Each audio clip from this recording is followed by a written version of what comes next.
جو پیا کو بھائے اختر وہ سہانا راگ ہے، جو پیا کو بھائے اختر وہ سہانا راگ ہے، جس سے ناخوش ہو پیا وہ راگنی اچھی نہیں، جو میرے نبی کو نہ پسند آئے وہ بات ہی اچھی نہیں، جو میرے نبی کو نہ پسند کام ہو وہ کام ہی اچھا نہیں، جس سے ناخوش ہو پیا وہ راگنی اچھی نہیں۔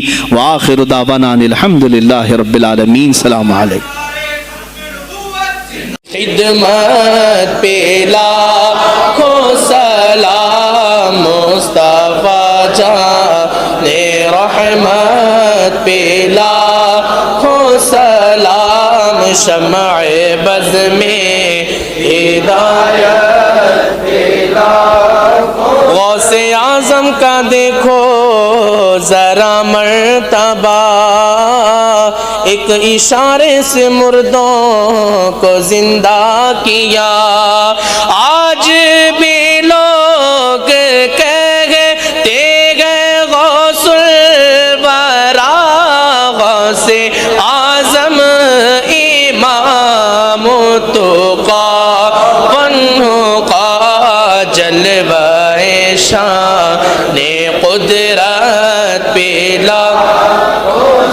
کاش محشر میں جب ان کی آمد ہو اور بھیجے سب ان کی شوکت پہ لاکھوں سلام، مجھ سے خدمت کے قدسی کا ہے ہر رضا، مجھ سے خدمت کے قدسی کا ہے ہر رضا، مصطفیٰ جان رحمت پہ لاکھوں سلام، شمع بز میں ہدایت پہ لاکھوں، وہ رضا اعلیٰ حضرت برنی کے شان ڈال دی قلب میں عظمت مصطفیٰ، جس کا سنی مناتے ہیں یوم رضا، اس امام اہل سنت پہ لاکھوں سلام، مصطفیٰ جان رحمت پہ لاکھوں سلام، شمع بز میں ہدایت پہ لاکھوں سلام، لا شرف النبی الاکرم محمد المصطفى صلی اللہ علیہ وسلم وآلہ واصحابہ واولیاء ملتہ وجميع المسلمین والمسلمات الکرام۔ الفاتحہ۔